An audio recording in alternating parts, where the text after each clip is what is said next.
The interview you're about to listen to was recorded driving in a car, hence the background noise. We apologise in advance for this. Hello, my name is James Vermont. I'm the head writer over at P.A.B.S Studios. I'm also the writer of Wheelie Bag to a Warzone, the first episode of our Fallout Equestria Source Filmmaker animated series. I'm going to be interviewing my father, South African photographer Shayne Robinson, who worked 13 years as a news and war photographer in South Africa, Libya, Haiti, and Beirut. We've divided the interview up into two parts. Part 1 is available to anyone who wants to listen to it, and Part 2 will be made available for our patrons. I hope you enjoy the next hour describing the life of a very, very amazing person. Okay, so the purposes of this interview is just to discuss you and the background to the person who inspired the events of our first episode and our lead character for that episode, Iris Stop.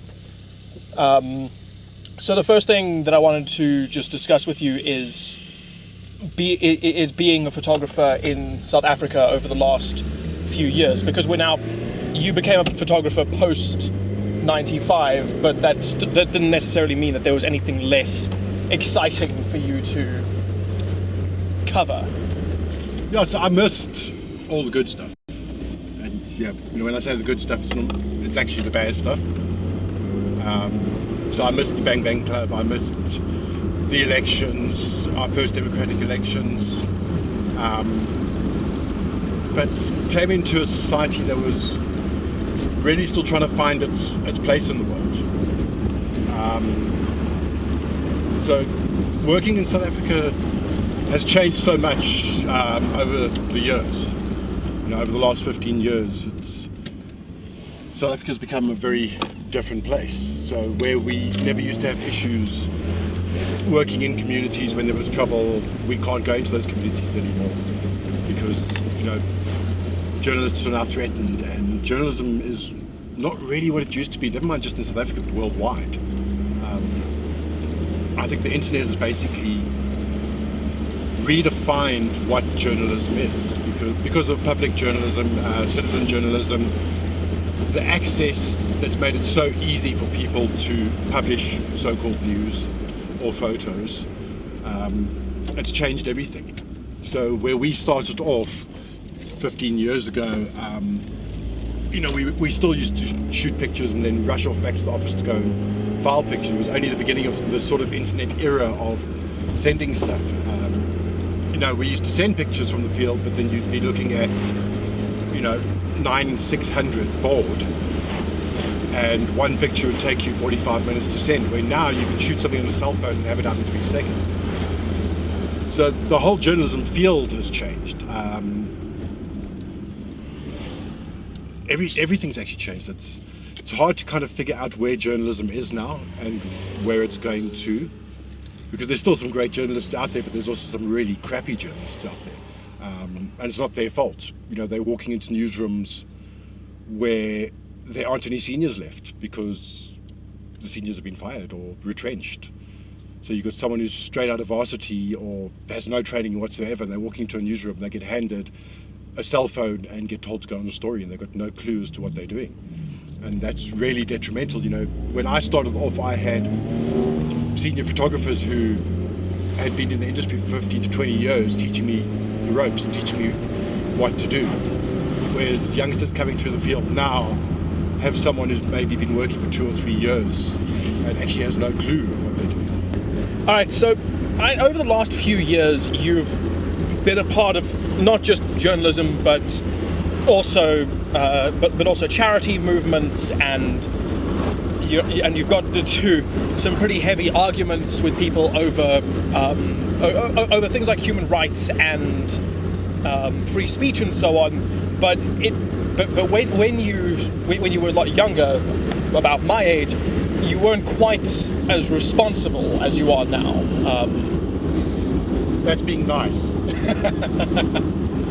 So yeah, I grew up in South Africa in the 80s, where I was a privileged white. I was a youngster who used to go basically do whatever I wanted.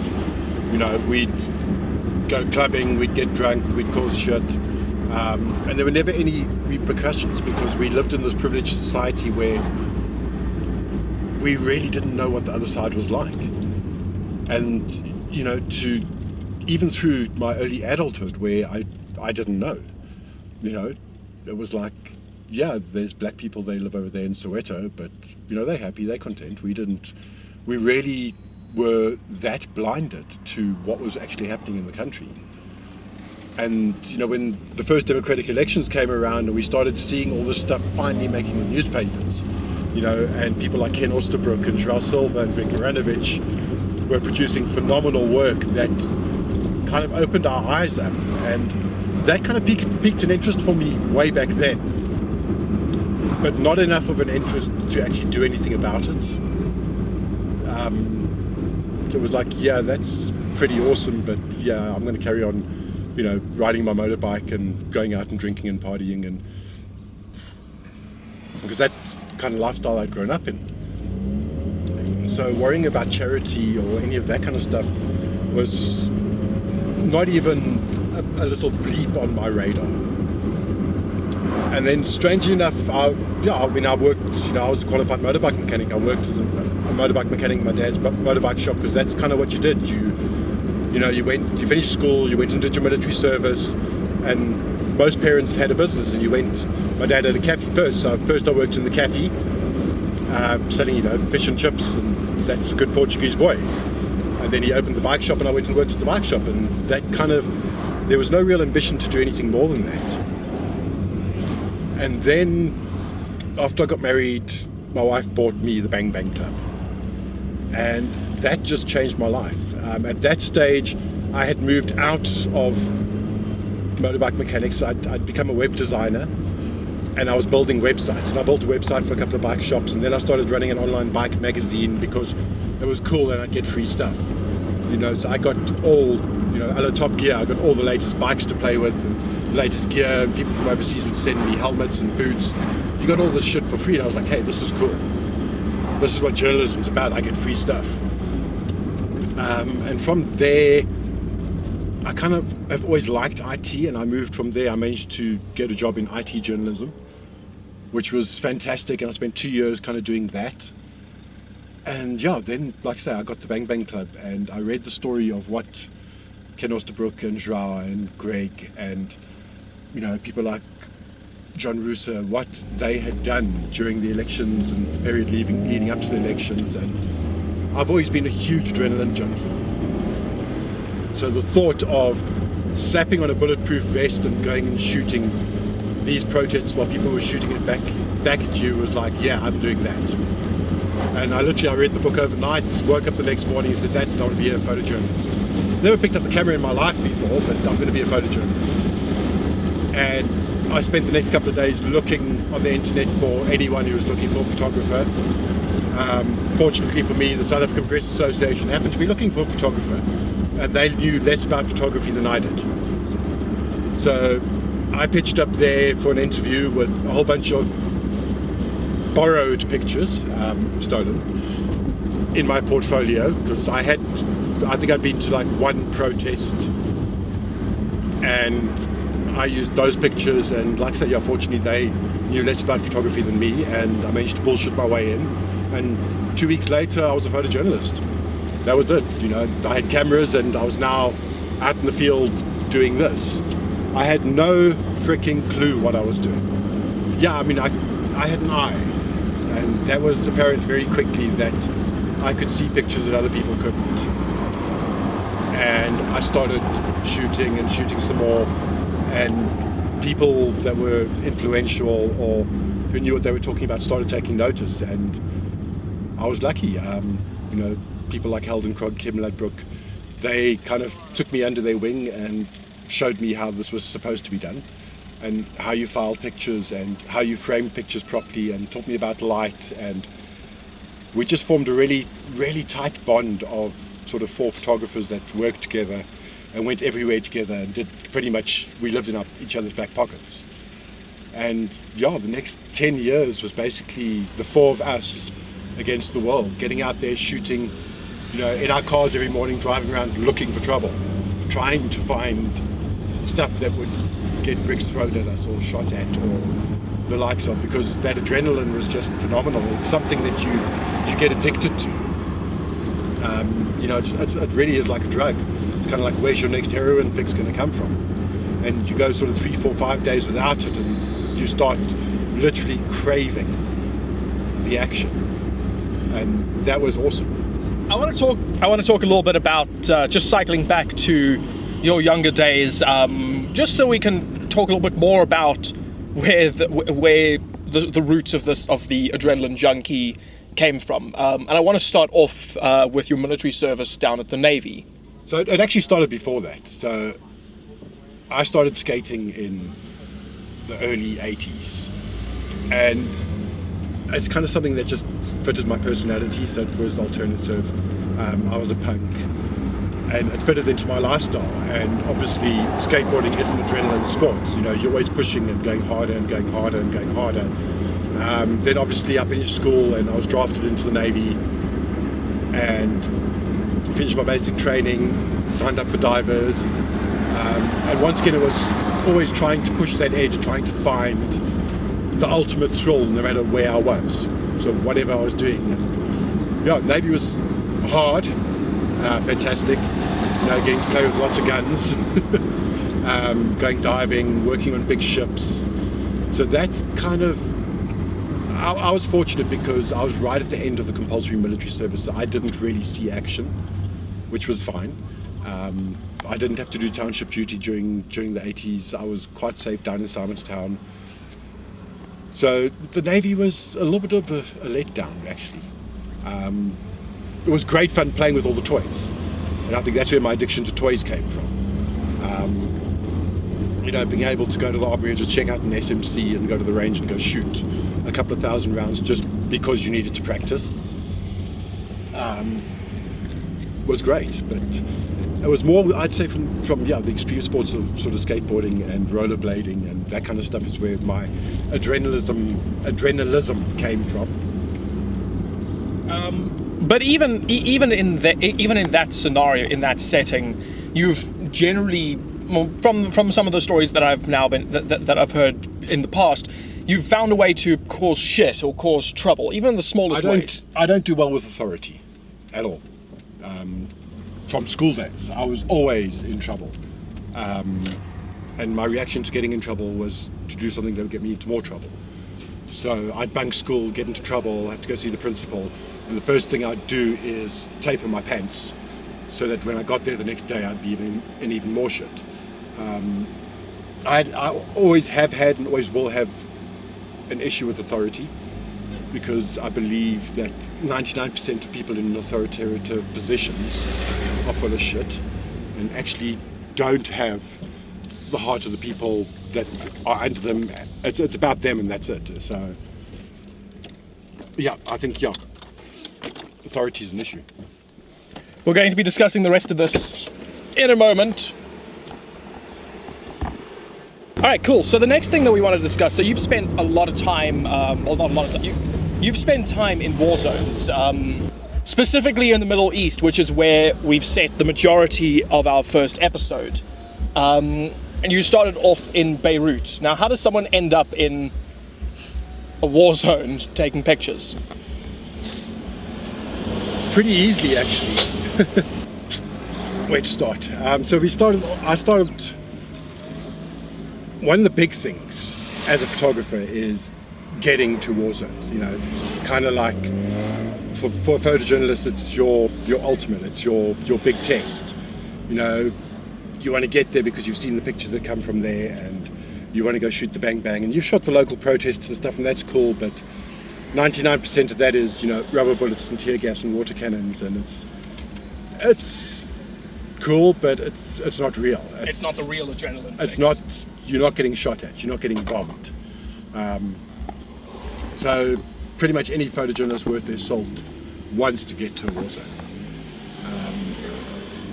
And the way I did it was I started doing some work locally for an NGO called Gift to the Givers. And this was just after I'd lost my job with one of the papers, and I was freelance. And what normally happens with these NGOs is they take journalists with them, obviously to cover what they're doing, but it also gives the journalists an opportunity to go and do their own stories.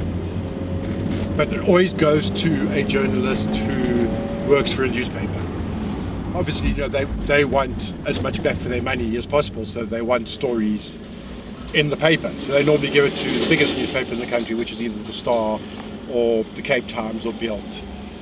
So what happened is I sent them an email saying, listen, instead of one newspaper running your pictures and your stories, why not take me with? I'm freelance, and I will then provide pictures and words to all the papers, and then that way you're getting value for money, because you're now getting, everyone's going to get the pictures and words, and you're only taking one person as opposed to taking 5 people. And they actually went for it. So they still took, I think they only took one photographer on that trip, but they still took TV and radio as well. And yeah, that was it. So we got a message saying, cool, you're in, we're leaving in 3 days. Pack your stuff. And then the next day we got a message saying, right, we're leaving tonight. And that was it. Basically, it was pack your stuff, get on the plane. We ended up in Jordan. So let's back it up. But Gift to the Givers, what they do is they provide humanitarian aid to people in war zones, people in disaster areas. So they raise money. It's a Muslim organization. They raise money.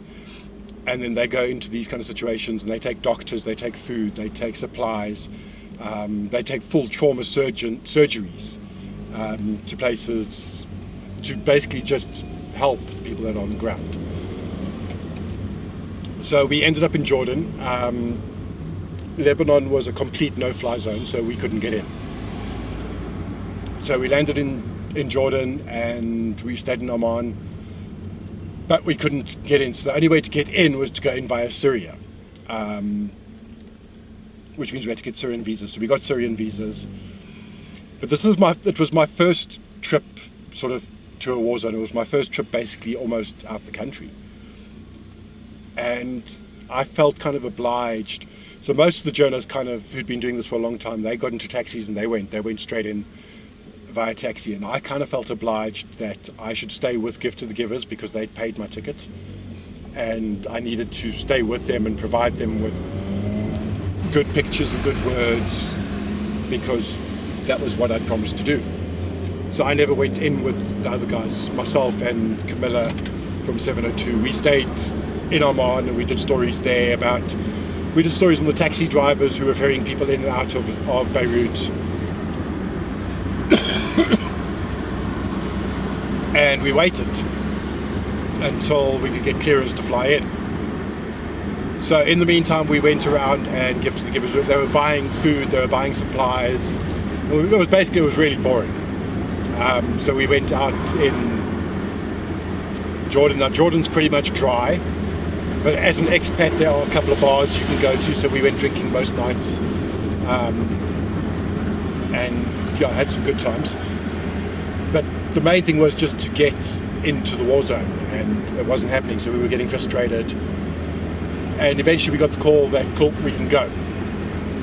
So what had happened is we'd managed to contract a DC-10, I think it was, or no, it wasn't. It was I can't remember, some big-ass fuck-off Russian plane that we'd contracted with the Russian pilots. They were going to fly us in. And so we loaded up, and we got there, and I mean, it's like, it was Russian, so the guys didn't speak English. They're drinking fucking vodka at like 5:30 in the morning. There's empty vodka bottles lying all over the place, and we're already going, holy fuck, we're going to die. So the plane gets up in the air, and we're flying along. Now, obviously, because it's a cargo plane, there's seats for the pilot and his co-pilot, and that's it. The rest of us are in the cargo hold, so we're basically just lying on top of all the maize and the supplies and the medical equipment and everything. We were basically just lying on top of this, and that was okay. So now what happens is we came from Jordan, we're going to have to fly over Israeli airspace to get to Lebanon. As we cross Israeli airspace, 2 F-16s pull up on either side of us. They just fly up next to our windows, and it was probably the scariest thing I've ever seen. You could literally see the pilot's face. It's like Top Gun kind of shit, where you could see the pilot looking at you, and these 2 F-16s literally just pulled up alongside us, and they escorted us the whole way through Israeli airspace until we hit the Lebanese border, and then they peeled off and left us alone. So yeah, that was a great introduction to my first war zone. You kind of understand that these guys actually mean business. This is not your normal little riot that you're going to do in South Africa. This is the real shit. These guys are going to kill you if you get out of line. That brings us to the end of the first part of this interview. In the next part, we're going to be discussing how he was smuggled into his first war zone on a Russian cargo plane and the experiences of being in a bombed city. Now, before you left, your fixer did give you a little present on your bulletproof vest.